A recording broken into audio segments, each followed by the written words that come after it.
자, 6.25를 앞두고 광주 시가 행진과 관련된 얘기 해보겠습니다. 공수부대가 행진합니다. 그런데 1980년에 그 공수부대고요. 3년 전에 한번 행진을 했던 그 공수부대입니다.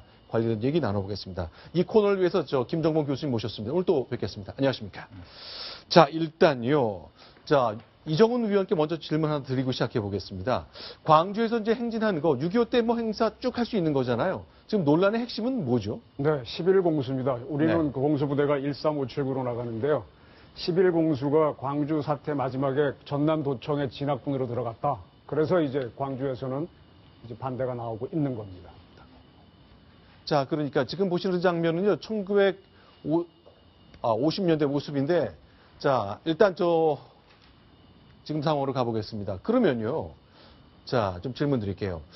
지금 오늘 국회에서도 좀 큰 논란이 있었고, 네. 그 공수부대가 행진을 한다는 것 자체가 이제 1980년의 그런 비극적 상황 떠올릴 수 있잖아요. 그렇습니다. 어떻게 좀 정리를 해야 되는 그러니까 거죠? 2013년도에도 네. 저 공수부대 대원들 몇 명이 총 한 50명 정도 되는 사람들이 네. 행진에 참석을 했었습니다. 그때는 전혀 문제가 안 됐었는데 2014년, 2014년도는 메르스 사태 때문에 행진을 네. 못했고 2015년도는 2014년도는 세월호 사건, 네. 2015년 메르스 때문에 행진을 못했다가 네. 이번에 하려고 그러니까 이제 문제를 제기했습니다. 근데 뭐 부대 전체가 참석하는 게 아니고 네. 저 11공수 중에서 한 50명 정도가 참석하는 행사인데 네. 현재 뭐 문제를 제기를 했습니다. 자, 양지열 변호사님, 이걸 어떻게 좀 정리해야 되겠나요? 일단은 뭐 지금 오늘 나오니까 보도가 굉장히 복잡합니다. 11공수, 1980년에 아픈 기억이 있는 11공수에 50명 정도가 시가 행진에 참여한 것 놓고 광주에서는 좀 문제 제기가 있잖아요. 네, 그렇습니다. 네. 근데 이게 광주 입장에서는 그렇습니다. 아무리 이제 아주 소규모로 전체 퍼레이드이기 때문에 한 50여 명 가량만 참가를 할 것이다라고 밝히고 있어요. 국가보훈처에서는. 네. 그럼에도 불구하고 광주에는 상징적이라는 것이죠. 아무리 50명 아니라 5명이 들어온다고 할지라도 저 네. 사람들이 다시 한번 그 거리를 네. 광주에 가면 이제 그때 당시 문제가 됐었던 금남로 같은 곳에서 행사도 하고 있는데 거기에 그 사람들이 공식적인 행사로 밟는다라고 하는 거는 네. 광주 시민들 입장에서는 받아들이기 어려운 건 분명하죠. 네. 네, 거기에 대해서 제가 이런 말씀을 좀 드리겠습니다. 5.16이 일어날 때 해병대 사단하고 네. 1공수가 서울로 들어옵니다. 5.16이요. 5.16 때. 그러니까 박정희 때. 1960년, 61년. 5.16 61년. 군사혁명 시절에. 그렇다고 해서 지금 1공수나 또는 해병대 사단이 국군의 날 행사 때 서울에 안 들어오느냐? 그건 아닙니다. 그리고 광주 계신 분들도 넓게 보셔야 되는데 지금 31사단이 참여하는 네. 거는 찬성하고 있거든요. 31사단이 광주 사태 때 무슨 역할을 했는가 하면 초도의 충정작전을 하는 부대였습니다. 네. 이게 정웅 씨가 사단장이었는데 이 부대가 무너지죠. 무너지면서 그다음에 김제에 있는 7공수가 들어왔다가 실패하고 나중에 진압작전할 때 담양에 있는 11공수가 들어가서 하게 되거든요. 그래서 지금 보게 되면은 31사단은 되고 11공수는 안 된다 이런 얘기인데 어떻게 보면 이게 다 지역 부대입니다. 그리고 네. 벌써 한 몇 년, 30년 이상 지난 이야기들이죠. 그때 있었던 뭐 지휘관들도 지금 막 돌아가신 분들도 있고 할 텐데 지금 대한민국이 굉장히 규모가 커지고 열린 사회가 돼가지고 6.25 전쟁 때 항미 원조전을 했던 네. 중국하고도 수교를 해서 중국 군인들도 우리나라 행사에 참여하고 있습니다. 네. 거기에 가서 뭐 특별히 우리가 오라가라 이렇게 한 적이 없이 대인의 길을 보이는데 네. 지금 어떤 국민화합으로 가야 되는데 계속 광주의 문제로 갇혀 있으면 이건 곤란합니다. 따라서 저는 뭐 보훈처 입장도 이게 하나의 국민 하나가 되고 6.25를 하자는 행사니까 네. 7공수, 11공수, 전남 담양에 본부가 있습니다. 그런 부대를 받아들여서 같이 지역 화합을 했으면 좋겠다. 그런 의견을 좀 드리고 싶습니다. 실제로 국가보훈처에서 오늘 좀 상황이 굉장히 오락가락했었는데요. 의견을 좀 내놨습니다. 그 얘기를 직접 한번 육성통에 들어보겠습니다. 2013년도에 광주의 향토사단인 31사단이 주축이 돼서 동일한 코스에 지금 31사단과 11공수여단이 같이 참여했던 사항은 있습니다. 근데 이제 그때 당시에는 논란이 안 됐었고요. 오히려 그때 이제 반응들이 좋아서 11사단으로 배제하게 될지는 아직은 확정되진 않은 상황입니다. 자, 일단 3년 전, 그때는 이제 3년 전에는 논란이 안 됐었거든요. 그때는 과연 그 광주에서 이제 지금 비판적으로 말씀하시는 단체에서 알고도 큰 문제를 안 삼으셨는지, 몰라서 그러셨는지, 그건 저희가 좀 확인하기 좀 어렵습니다만, 어쨌건 3년이 지나면서 정치적 상황이 바뀌니까 여러 가지 논란이 좀 중심이 되고 있습니다. 선거 결과 뭐 이런 것도 좀 영향을 미친 걸까요? 선거 결과의 여소야대도 물론 네. 뭐 영향을 미쳤겠습니다만 네. 그보다는 박승춘 보훈처장 취임 이후에 네. 어떤 그 이무리완 행진곡의 5.18 기념곡 지정 네. 문제 등을 둘러싸고 다시 어떤 그 광주에 대한 역사적 청산이라는 문제가 등장을 했고 네. 이런 것이 정치적으로 특히 이제 야당이 현재 그 두 개의 야당이 선명성 경쟁을 하는 와중에 이런 것들이 다시금 쟁점화가 된 걸로 생각됩니다. 네. 그래서 이런 상황에서 저는 뭐 아까 또 이정훈 의원께서 말씀하신 분도 일리가 있습니다만 그 보훈처가 네. 굳이 이러한 논란이 될 만한 그 11공수를 굳이 행진에 넣는 네. 것까지는 조금 더 2013년에 했으니까 이번에도 해도 아무 문제가 안 된다. 네. 이것은 굉장히 그 관료적인 어떤 판단이고 네. 현실적으로 아직까지 전두환 대통령의 어떤 발표 책임이라든지 네. 이런 부분이 역사적으로 다 규명되지 않았다고 생각하는 광주토 시민들의 정서를 생각하면 네. 이런 부분에 대해서는 얼마든지 쟁점 안 달리고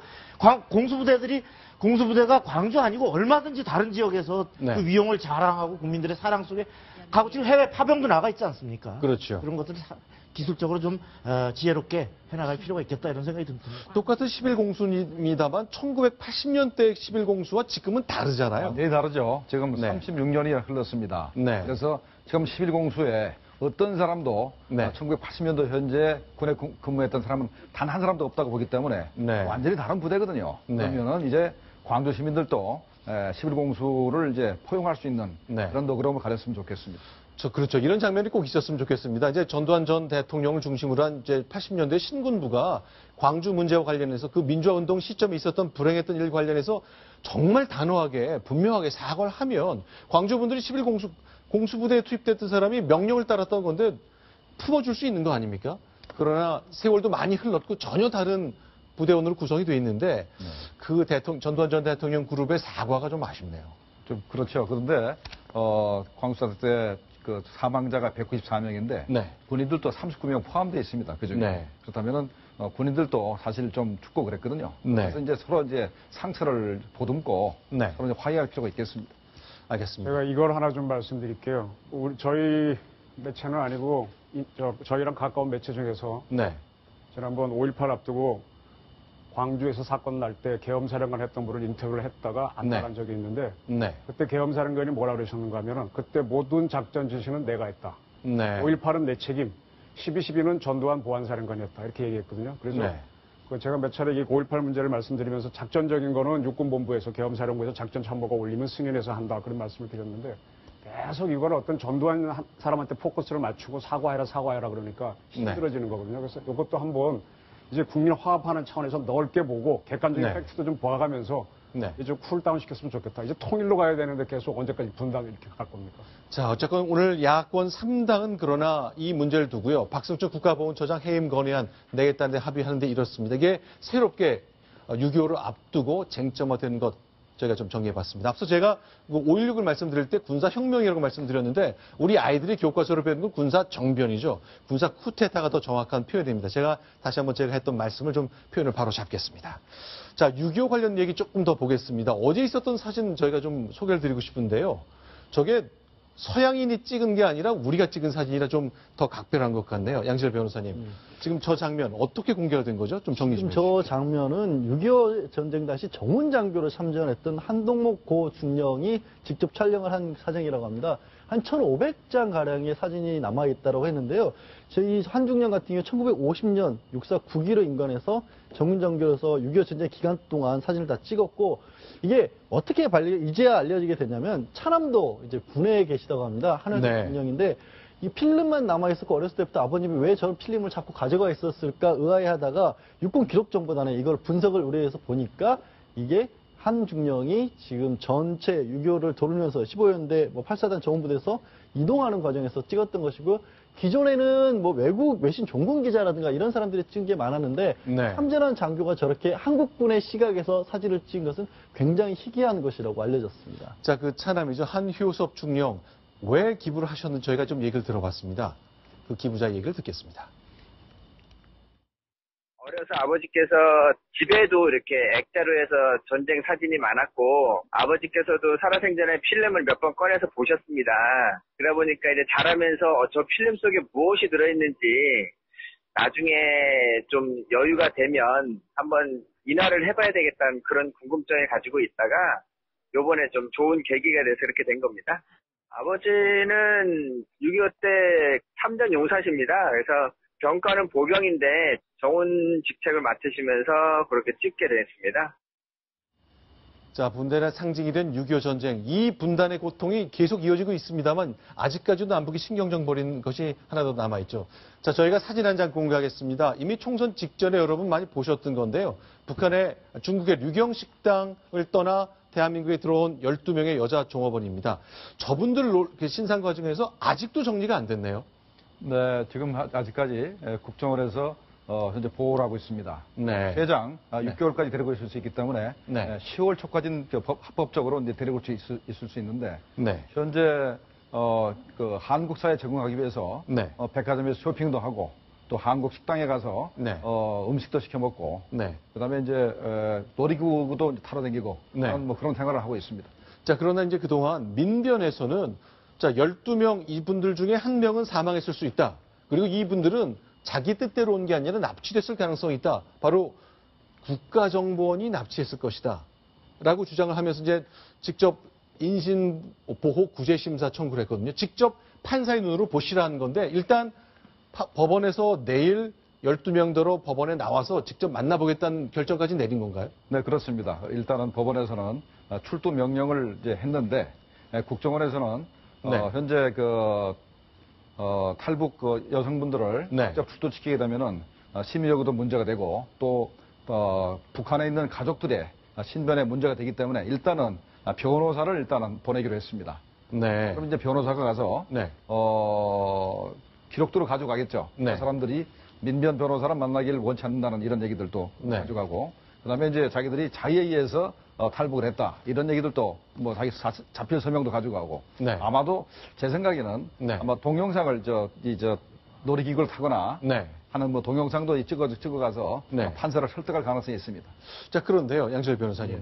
이제 민변에서는 이분들이 납치될 수도 있고 뭐 보통 정신병력 때문에 뭐 병원에 강제로 입원된 분들들 가족 중에서 이게 문제가 없는 것을 입증하자면 이런 취지에서 이 제도가 마련되는데 어쨌건 민변에서 활용하고 있는데 판사가요 서류만 보고 영상 보고 오케이 다 알았다. 이거 이분들 스스로 남쪽에 내려왔고 사망한 사람도 없다 확인하는 걸로 가름이 될까요? 서류만 봐서 일단 하기는 좀 어려울 것으로 보이고요. 어찌됐든 최종적으로는 만약에 일단 내일 같은 경우에는 법원에서 요청한 이유가 뭐냐면 지금 위임장들을 다 제출했으면 민변에서 그 12명의 부모들로부터 법정 위임장을 받은 게 중국을 통해서 북한과 통하는 사람들을 통해서 위임장을 받았는데 그럼 과연 이게 법적으로 이 열리는 것 자체가 타당한지부터 먼저 법원이 보겠다라는 거예요. 네. 그래서 이게 정말로 부모들로부터 받은 거라면 그러면 사실은 이 법원 입장에서는 어쨌든 현재 헌법에도 그렇고 국제법상으로도 북한 지역까지도 우리나라 법이 미치는 지역이기 때문에 그곳에 있는 부모들이 요청한 게 맞다라면 직접 확인을 해야 되는데 그 전 단계로서 과연 맞는지부터 확인을 하겠다는 겁니다. 자, 일단 비공개 신문이라니까 일단 내일은 국가정보원에서 변호인을 출석시켜서 설명을 할 것이고요. 만약에 담당 판사가 아니다. 내가 직접 만나보고 싶다면은 이제 공개하지 않은 가운데 얘기를 들을 수 있는데 이제 많은 사람들이 궁금한 것이 만약에 그분들이 맞습니다. 내 뜻대로 북한을 버렸고 대한민국으로 왔습니다라고 말하면 좀 새로운 문제가 생길 수 있다면서요. 그렇죠. 그러면 이제 북한에 현재 남아있는 가족들이 현재는 국정원이 납치해서 데려왔다고 주장하기 때문에 현재는 탈북자 가족이 아닙니다. 납치자 가족이기 때문에 현재 평양에서 사는데 전혀 문제가 없습니다. 저분들이잖아요. 근데 만약에 딸들이 자의에 의해서 탈북을 했다. 그렇게 되면은 탈북자 가족이 되니까 일단은 지방 산간 오지로 추방이 되거나 아니면 심하면은 정치범 수용소로 가게 되겠습니다. 그러면요, 만에 하나 가능성은 차원입니다만 이분 중에 한 분이 자기 부모님을 걱정해서 만약에 가정입니다.